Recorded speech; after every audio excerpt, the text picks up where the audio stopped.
ನಮಸ್ಕಾರ ಸ್ನೇಹಿತರೆ, ಭಕ್ತಿ ವೈಭವ ಯೂಟ್ಯೂಬ್ ಚಾನಲ್ಗೆ ತಮಗೆಲ್ಲರಿಗೂ ಸುಸ್ವಾಗತ. ಸ್ನೇಹಿತರೆ, ಹಿಂದಿನ ವಿಡಿಯೋದಲ್ಲಿ ನೀವು ಶ್ರೀ ಗುರು ರಾಘವೇಂದ್ರ ಸ್ವಾಮಿಯವರ ಸನ್ಯಾಸ ದೀಕ್ಷೆ ಹಾಗೂ ಅವರ ಪತ್ನಿಯಾದ ಸರಸ್ವತಿಯ ಬಗ್ಗೆ ತಿಳ್ಕೊಂಡ್ರಿ. ಹಾಗಿದ್ರೆ ಈ ಒಂದು ವಿಡಿಯೋದಲ್ಲಿ ನೀವು ಸದ್ಗುರು ಶ್ರೀ ರಾಘವೇಂದ್ರ ತೀರ್ಥರ ದಿನಚರಿ ಹೇಗಿತ್ತು ಅನ್ನೋದನ್ನು ವಿಡಿಯೋ ಮೂಲಕ ತಿಳ್ಕೊಳ್ಳೋದಕ್ಕಿಂತ ಮುಂಚೆ ದಯವಿಟ್ಟು ಚಾನಲನ್ನು ಸಬ್ಸ್ಕ್ರೈಬ್ ಮಾಡ್ಕೊಳ್ಳಿ. ವಿಡಿಯೋ ಇಷ್ಟ ಆಯಿತು ಅಂದರೆ ವಿಡಿಯೋಗೆ ಲೈಕ್ ಮಾಡಿ, ಶೇರ್ ಮಾಡಿ, ಕಮೆಂಟ್ ಮಾಡಿ.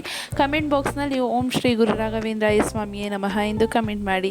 ಸ್ನೇಹಿತರೆ, ನಮ್ಮೆಲ್ಲರ ಪಾಲಿಗೆ ರಾಯರಿದ್ದಾರೆ ಅಂತಲೇ ಹೇಳ್ಬೋದು. ಹಾಗೆ ಆ ರಾಯರ ದಿನಚರಿ ಹೇಗಿತ್ತು ಅನ್ನೋದನ್ನು ನೋಡೋಣ ಬನ್ನಿ. ವೆಂಕಟನಾಥನು ಯತಿಗಳಾಗಿ ಆಶ್ರಮವನ್ನು ಸ್ವೀಕರಿಸಿದ ಮೇಲೆ ಶ್ರೀ ರಾಘವೇಂದ್ರ ಸ್ವಾಮಿಗಳಾದರು. ನೋಡಿ, ವೆಂಕಟನಾಥ ಅಂತ ಅವರ ಹೆಸರಿತ್ತು. ಆ ಹೆಸರು ಬಂದು ಆಶ್ರಮವನ್ನು ಯತಿಗಳಾಗಿ ಸ್ವೀಕರಿಸಿದ ಮೇಲೆ ಅವರಿಗೆ ಶ್ರೀ ರಾಘವೇಂದ್ರ ಸ್ವಾಮಿಗಳು ಅಂತ ಒಂದು ಹೆಸರನ್ನು ಕೊಡ್ತಾರೆ.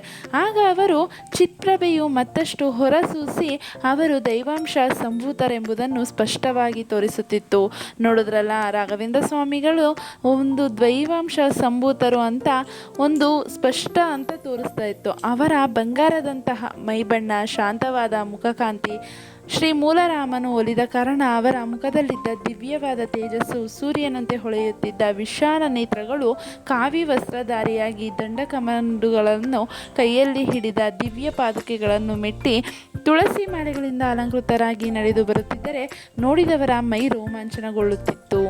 ಅವರ ಮುಖಾರವಿಂದದಿಂದ ಅವರೊಬ್ಬ ದೈವಾಂಶ ಸಂಭೂತರೆಂಬುದನ್ನು ಸ್ಪಷ್ಟವಾಗಿ ತೋರಿಸುತ್ತಿತ್ತು ಅಂತಲೇ ಹೇಳ್ತಾ ಇದ್ದಾರೆ. ಹಾಗೆ ಸಾಮಾನ್ಯವಾಗಿ ಶ್ರೀ ರಾಘವೇಂದ್ರರು ಕಾವೇರಿಯ ತೀರದಲ್ಲಿದ್ದ ಶ್ರೀ ಸುಧೀಂದ್ರ ತೀರ್ಥರ ವಿದ್ಯಾಮಠದ ವಿಶ್ರಾಂತಿ ಗೃಹದಲ್ಲಿ ಅವರು ಯಾವಾಗಲೂ ಹರಿಧ್ಯಾನ ಮಾಡುತ್ತಾ ವ್ಯಾಘ್ರಾಜಿನದ ಮೇಲೆಯೇ ಮಲಗುತ್ತಿದ್ದರು. ನಂತರ ಉಷಾಕಾಲದಲ್ಲಿ ಶ್ರೀ ಮಠದ ಭಾಗವತರು ವೀಣಾ, ವೇಣು, ಮೃದಂಗಗಳಿಂದ ಶ್ರೀಗಳವರೆಗೆ ಸುಪ್ರಭಾತವನ್ನು ಹೇಳ್ತಾ ಇದ್ರು. ಅವರು ಎಚ್ಚಗೊಂಡ ಕೂಡಲೇ ಅಲ್ಲಿಯೇ ಕಾದು ನಿಂತಿರುತ್ತಿದ್ದ ಶ್ರೀಮಠದ ಮಂದಿ ಮಾಗಧರು ಅವರಿಗೆ ಅವರ ಬಿರುದು ಬಾವಲಿಗಳೊಂದಿಗೆ ಪರಾಕವನ್ನು ಹೇಳ್ತಾ ಇದ್ರು ಅಂತ ಹೇಳ್ಬೋದು. ಹಾಗೆ ನಂತರ ವ್ಯಾಘ್ರಾಜಿನ ಸುಪ್ಪತ್ತಿಗೆಯಿಂದ ಮೇಲೆದ್ದು ದೇವರುಗಳಿಗೆ ನಮಸ್ಕರಿಸಿ ಶ್ರೀಮಠದ ಆವರಣದಲ್ಲಿನ ಶ್ರೀ ತುಳಸಿ ವೃಂದಾವನಕ್ಕೆ ಪ್ರದಕ್ಷಿಣೆಯನ್ನು ಹಾಕಿ ನಮಿಸಿ ಶ್ರೀ ಹನುಮಂತ ದೇವರಿಗೆ ವಂದಿಸಿ ಪ್ರಾತಃ ಸ್ನಾನಕ್ಕೆಂದು ಕಾವೇರಿಯ ನದಿಯ ಸ್ನಾನಕ್ಕೆ ಅಂದರೆ ಸ್ನಾನಘಟ್ಟಕ್ಕೆ ಬರ್ತಾ ಇದ್ರು. ನದಿಯಲ್ಲಿ ಸಂಕಲ್ಪ ಪೂರ್ವಕ ಆಚಮನ ಮಾಡಿ ಸ್ನಾನವನ್ನು ಮಾಡುವರು. ಸ್ನಾನ ಕಾಲದಲ್ಲಿ ಜಪಿಸಲು ಉತ್ತಮವಾದ ಪ್ರಣವ ಮತ್ತು ಪುರುಷ ಸೂಕ್ತ ಪಠಣವನ್ನು ಮಾಡ್ತಾ ಇದ್ರು. ಮಂತ್ರೋದಕದಿಂದ ವೇದ ತರ್ಪಾದಿಗಳನ್ನು ಮಾಡಿ ವಿಷ್ಣು ಪಾದೋದಕವನ್ನು ಸೇವಿಸ್ತಾ ಇದ್ರು.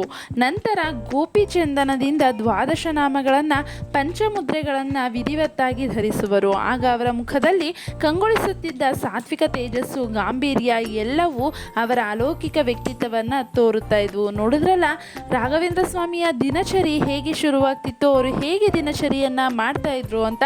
ಅದಾದ ನಂತರ ತರುವಾಯಿ ಶ್ರೀ ಗುರುಗಳು ಕಾವೇರಿ ದಡದ ಉದ್ಯಾನದಲ್ಲಿದ್ದ ಪುರಾಣ ಮಂಟಪಕ್ಕೆ ಆಗಮಿಸಿ ಪರಂಪರಾಗತವಾಗಿ ಬಂದಿದ್ದ ದೇವರುಗಳನ್ನು ಪೂಜೆ ಮಾಡ್ತಾ ಇದ್ರು. ಅಲ್ಲಿಗೆ ಆಗಮಿಸಿದ್ದ ವಿದ್ವಾಂಸರು ಭಾಗವತಾದಿ ಪುರಾಣಗಳನ್ನು ಅದರಿಂದ ಶ್ರವಣ ಮಾಡ್ತಾ ಇದ್ರು. ನಂತರ ಕ್ಷೀರಾಭಿಷೇಕ ಮಾಡಿ ನೈವೇದ್ಯದ ನಂತರ ಮಂಗಳಾರತಿಯನ್ನು ಕೂಡ ಮಾಡ್ತಾ ಇದ್ರು. ಆಮೇಲೆ ಶ್ರೀ ವಿಜಯೇಂದ್ರ ತೀರ್ಥರ ಬೃಂದಾವನಕ್ಕೆ ನಮಸ್ಕರಿಸಿ ಶ್ರೀಮಠಕ್ಕೆ ಬರ್ತಾ ಇದ್ರು. ಶ್ರೀಮಠದ ಸೇವಕರು ಶಂಖ, ದುಂದುಬಿ, ಬೇರಿ, ಮೃದಂಗ, ಕಹಳೆಗಳಿಂದ ಧ್ವನಿಗೈಯುತ್ತಾ ಮೆರವಣಿಗೆಯಲ್ಲಿ ನಡೀತಾ ಇದ್ರು. ಮುಂದೆ ಶ್ರೀಗಳವರು ಅಲ್ಲಿ ಸೇರ್ತಾ ಇದ್ದ ಶಿಷ್ಯರಿಗೆಲ್ಲರೂ ಶ್ರೀ ಮಧ್ವಾಚಾರ್ಯರ ಸೂತ್ರ, ಭಾಷ್ಯ ಮುಂತಾದ ಮೂಲ ಗ್ರಂಥಗಳಿಂದ ಪ್ರವಚನವನ್ನು ಕೂಡ ಮಾಡ್ತಾ ಇದ್ರು. ಮತ್ತೆ ಶ್ರೀ ಮಠದ ಪುಷ್ಕರಣಿಯಲ್ಲಿ ಮಧ್ಯಾಹ್ನ ಸ್ನಾನ ನಂತರ ಶ್ರೀ ಮೂಲರಾಮರು ಹಾಗೂ ವೇದವ್ಯಾಸರನ್ನ ಪೂಜಾ ಗೃಹದಲ್ಲಿ ಪೂಜಿಸ್ತಾ ಇದ್ರು. ಇದಾದ ನಂತರ ಜಲಪೂರ್ಣ ಸುವರ್ಣ ಕುಂಭವನ್ನು ಕಂದ, ಅಕ್ಷತೆ, ಪುಷ್ಪ, ತುಳಸಿಯಿಂದ ಅರ್ಚಿಸಿ ಕಳಸ ಪೂಜೆಯನ್ನು ಕೂಡ ಮಾಡ್ತಾ ಇದ್ರು. ನಂತರ ಶಾಸ್ತ್ರೋಕ್ತವಾಗಿ ಶ್ರೀ ಮೂಲರಾಮನನ್ನು ಷೋಡಶೋಪಚಾರಗಳಿಂದ ಪೂಜೆ ಮಾಡ್ತಾ ಇದ್ರು. ಪಂಚಭಕ್ಷ್ಯ, ಪರಮಾನ್ನ, ಫಲತಾಂಬೂಲಾದಿಗಳನ್ನು ಪರಮಾತ್ಮನಿಗೆ ಸಮರ್ಪಿಸಿ ಮಹಾಮಂಗಳಾರತಿಯನ್ನು ಮಾಡಿ ಮಂತ್ರ ಪುಷ್ಪ ಅರ್ಪಣೆಯನ್ನು ಕೂಡ ಮಾಡ್ತಾ ಇದ್ರು. ಇದಾದ ನಂತರ ಶ್ರೀ ಮೂಲರಾಮರನ್ನು ಕರದಲ್ಲಿ ಪಿಡಿದ ಭಕ್ತ ವೃಂದಕ್ಕೆ ದರ್ಶನವನ್ನು ಕೂಡ ಮಾಡಿಸ್ತಾ ಇದ್ರು. ಪರಮಾತ್ಮನ ದರ್ಶನ ದರ್ಶನದಿಂದ ಆಸ್ತಿಕ ಮಹಾಶಯರು ಸಂತೋಷದಿಂದ ಮೈಮರಿತಾ ಇದ್ರು ಅಂತಲೇ ಹೇಳ್ತಿದ್ದಾರೆ. ನಂತರ ಶ್ರೀರಾಮ ಶ್ರೀ ಕೃಷ್ಣ ಸ್ತೋತ್ರಗಳನ್ನು ಪಠಿಸುತ್ತಾ ಪ್ರದಕ್ಷಿಣೆ ನಮಸ್ಕಾರ ನಂತರ ತೀರ್ಥ ಪ್ರಸಾದವನ್ನು ಸ್ವೀಕರಿಸಿ ಎಲ್ಲರಿಗೂ ತೀರ್ಥ ಪ್ರಸಾದ ಅನುಗ್ರಹವನ್ನು ಮಾಡ್ತಾ ಇದ್ರು. ಶ್ರೀಹರಿಯ ತತ್ವ ವಿಚಾರಗಳನ್ನು ಚರ್ಚಿಸುತ್ತಾ ಶ್ರೀ ಗುರು ರಾಘವೇಂದ್ರ ಸ್ವಾಮಿಯವರು ಎಲ್ಲ ದೇವರ ಭಕ್ತಿಯೊಂದಿಗೆ ಕೂಡ ಭೋಜನ ನಂತರ ಕೊಂಚ ಕಾಲ ವಿಶ್ರಮವನ್ನು ಮಾಡ್ತಾ ಇದ್ರು. ಆ ವೇಳೆಗಾಗಲೇ ಶ್ರೀ ಮಠದ ಉನ್ನತ ವ್ಯಾಸಂಗ ಮಾಡುವ ಶಿಷ್ಯವೃಂದ ಪಂಡಿತರು ಪಾಠಕ್ಕೆ ಸಿದ್ಧರಾಗಿ ಶ್ರೀಗಳ ಆಗಮನಕ್ಕಾಗಿ ದಾರಿಯನ್ನು ಕಾಯ್ತಾ ಇದ್ರು. ಶ್ರೀ ಗುರುಗಳು ಅಲ್ಲಿಗೆ ದಯಮಾಡಿಸಿ ವ್ಯಾಕರಣ, ನ್ಯಾಯ, ಮೀಮಾಂಸಾದಿ ಶಾಸ್ತ್ರಗಳನ್ನು ವಿದ್ಯಾರ್ಥಿಗಳಿಗೆ ಬೋಧನೆ ಮಾಡ್ತಾ ಇದ್ರು. ಅವರ ಸಂದೇಹಗಳೇನಿದ್ರೂ ಪರಿಹರಿಸುತ್ತಿದ್ದರು. ಪಾಠ ಪ್ರವಚನಾದಿಗಳ ನಂತರ ಶ್ರೀಗಳ ದರ್ಶನಕಾಂಕ್ಷಿಗಳು ಬರ್ತಾ ಇದ್ದಿದ್ದರಿಂದ ಪಂಡಿತರು, ಕವಿಗಳು, ಅಭಿಮಾನಿಗಳು ಹಾಗೂ ನಾಗರಿಕರು ಶ್ರೀ ಗುರುಗಳ ಒಪ್ಪಿಗೆ ಪಡೆದು ಅವರನ್ನು ಭೇಟಿ ಮಾಡ್ತಾ ಇದ್ರು. ಇದಾದ ನಂತರ ಅವರುಗಳ ಕ್ಷೇಮ ಸಮಾಚಾರ ಪರಮಾತ್ಮ ಕಥಾ ಕಾಲಕ್ಷೇಪ ಮಾಡುವಷ್ಟರಲ್ಲಿ ಸಂಜೆ ಕೂಡ ಆಗ್ಬಿಡ್ತಾ ಇತ್ತು. ನಂತರ ಗುರುಗಳು ಶ್ರೀ ಮಠದ ಕೊಳದಲ್ಲಿ ಸ್ನಾನ ಮಾಡಿ ಕಾಷಾಯ ವಸ್ತ್ರ ಧರಿಸಿ ದೇವತಾ ಗೃಹಕ್ಕೆ ಬರ್ತಾ ಇದ್ರು. ಗಾಯತ್ರಿ ಹಾಗೂ ಪ್ರಣವಾದಿ ಮಂತ್ರಗಳನ್ನು ಜಪಿಸಿ ಶ್ರೀಹರಿಯ ಪೂಜಾ ನಂತರ ಮಂಗಳ ವಾದ್ಯಗಳೊಂದಿಗೆ ಸಾಯಂಕಾಲದ ದೀಪಾರಾಧನೆಯನ್ನು ಕೂಡ ಮಾಡ್ತಾ ಇದ್ರು. ನಂತರ ಅರ್ಚನೆ, ಫಲ, ತಾಂಬೂಲಾದಿಗಳ ಸಮರ್ಪಣೆಯಾದ ಮೇಲೆ ಮಂಗಳಾರತಿಯನ್ನು ಮಾಡುವರು. ಮಂತ್ರ ಪುಷ್ಪಾಂಜಲಿಯಿಂದ ಶ್ರೀಹರಿಯನ್ನು ಭಕ್ತಿಯಿಂದ ಸ್ತುತಿಸಿ ಶ್ರೀ ವಿಷ್ಣುವಿನ ದಶಾವತಾರ ಸ್ತೋತ್ರದಿಂದ ಕಣ್ಣುವನ್ನು ತೀರ್ತಾ ಇದ್ರು. ತರುವಾಯ ಪ್ರದಕ್ಷಿಣೆ ನಮಸ್ಕಾರವನ್ನು ಮಾಡ್ತಾ ಇದ್ರು.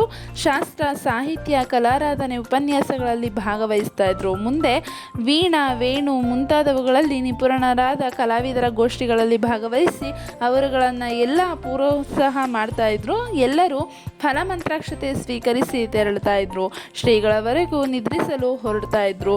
ನೋಡೋದ್ರಲ್ಲ ಸ್ನೇಹಿತರೆ, ಇದಾಗಿತ್ತು ಶ್ರೀ ರಾಘವೇಂದ್ರ ಸ್ವಾಮಿಯವರ ದಿನಚರಿ. ಈ ದಿನಚರಿಯನ್ನು ನಾವು ಜೀವನದಲ್ಲಿ ಅಳವಡಿಸಿಕೊಂಡ್ರೆ ನಮಗೂ ತುಂಬಾ ಒಳ್ಳೆಯದಾಗುತ್ತೆ. ರಾಘವೇಂದ್ರ ಸ್ವಾಮಿಗಳ ಭಕ್ತಿಗೆ, ಕೃಪೆಗೆ ಪಾತ್ರರಾಗ್ತೀವಿ ಅಂತ ಹೇಳ್ತಾ ಇದ್ದೀನಿ ಸ್ನೇಹಿತರೆ. ನೀವು ತಿಳ್ಕೊಂಡ್ರೆ ಎಲ್ಲ ರಾಘವೇಂದ್ರ ಸ್ವಾಮಿಯವರ ದಿನಚರಿ ಹೇಗಿತ್ತು ಅಂತ. ವಿಡಿಯೋ ಇಷ್ಟ ಆಗಿದೆ ಅಂತ ಅಂದ್ಕೊತೀನಿ. ವಿಡಿಯೋ ಇಷ್ಟ ಆಗಿದ್ರೆ ವಿಡಿಯೋಗೆ ಲೈಕ್ ಮಾಡಿ, ಶೇರ್ ಮಾಡಿ, ಕಮೆಂಟ್ ಮಾಡಿ. ಹಾಗೆ ಚಾನಲನ್ನು ದಯವಿಟ್ಟು ಸಬ್ಸ್ಕ್ರೈಬ್ ಮಾಡ್ಕೊಳ್ಳಿ. ಕಮೆಂಟ್ ಬಾಕ್ಸ್ನಲ್ಲಿ ಓಂ ಶ್ರೀ ಗುರು ರಾಘವೇಂದ್ರ ಸ್ವಾಮಿಯೇ ನಮಃ ಎಂದು ಕಮೆಂಟ್ ಮಾಡಿ. ಸ್ನೇಹಿತರೆ, ವಿಡಿಯೋ ವೀಕ್ಷಿಸಿದ್ದಕ್ಕಾಗಿ ಧನ್ಯವಾದಗಳು.